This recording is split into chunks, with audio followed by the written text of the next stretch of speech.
So guys, I just made a huge mistake dethatching my lawn, and I definitely know better, but I was impatient. Let's get into it.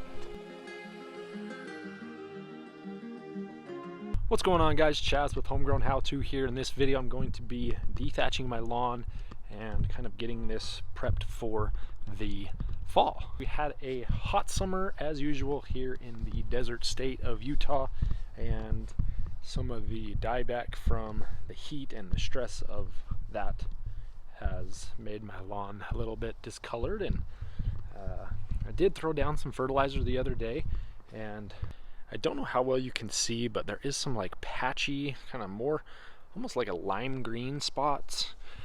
These areas, I was a little worried about like POA or something, but there's just way too many spots that it could be that much POA this soon. So I did a little bit of digging. I may have overseeded this a little too thick last fall when I did my overseeding project, because those spots that are lime green and discolored, the grass in that area is just so much thicker. You can just tell, like right here, so thick in comparison to like up here where it's nice and dark green. So I think when I fertilized it, the fertilizer just wasn't able to get down into the soil, so the grass overall darkened up except for some of those lighter lime green spots. I have the same issue going on in the backyard too. I think I just over applied my seed last year.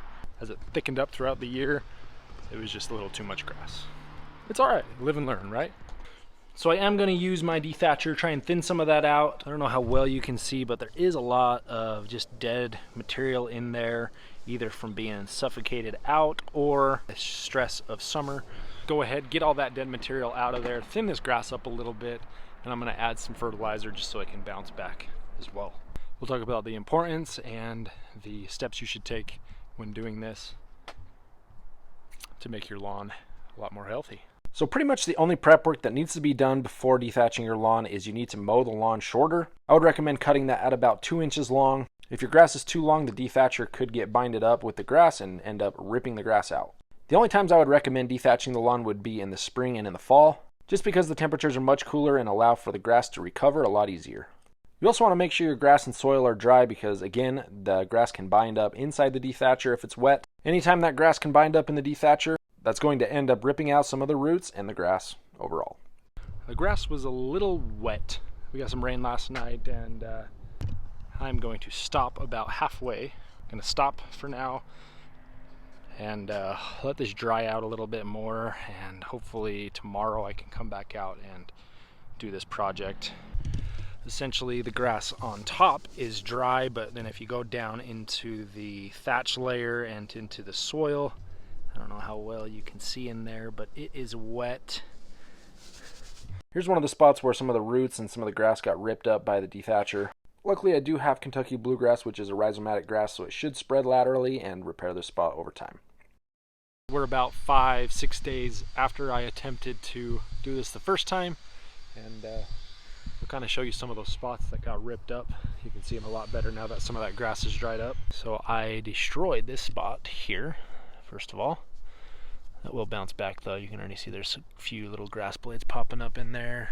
Destroyed that spot, this spot, and there and there. And then there's just a few other little spots here and here that got ripped up pretty good. But that definitely could have been a lot worse, so I think we're good. Let's try getting this dethatched now. Grass is dry and the soil is relatively dry as well.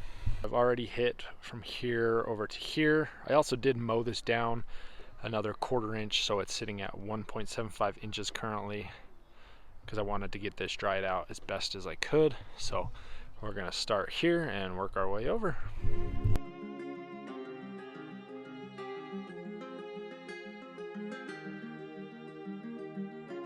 Guys, I have to tell you, I'm always amazed at how much material this Sunjoe dethatcher pulls up. This little machine is a freaking tank. With the drier grass, the Sunjoe dethatcher actually plowed through that a lot easier, so I think we'll have less spots that are going to be torn up and ripped up from the soil. So let's get this raked up, see how it looks, and I may make another pass over the whole yard. Check out this pile of debris. Holy cow. All that dead material in there. There is some green material in there as well. I just thinned out some of those really thick spots that I showed you before, but most of this is that dead thatch layer. And there's some, you can see some thatch layer down right in here.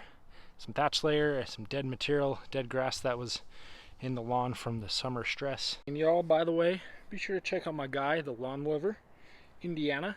Dude is a stud, has amazing lawn content, and he's just an all-around good dude, so be sure to check him out. Hopefully with one more pass of the front yard.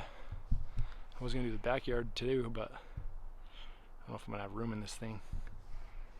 My wife might get mad if I fill up the regular garbage can with all the grass, but maybe we'll cross that bridge when it comes. Ask for forgiveness, not permission, right? All right, y'all, well, that does it for this dethatching project on the front yard. Tomorrow I think I'm gonna hit the backyard, and after that I'll throw down some fertilizer, get this thing looking nice and lush here within the next couple of weeks, hopefully. So stay tuned for that.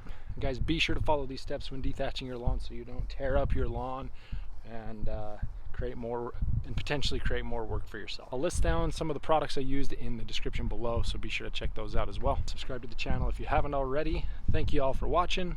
Have a good one.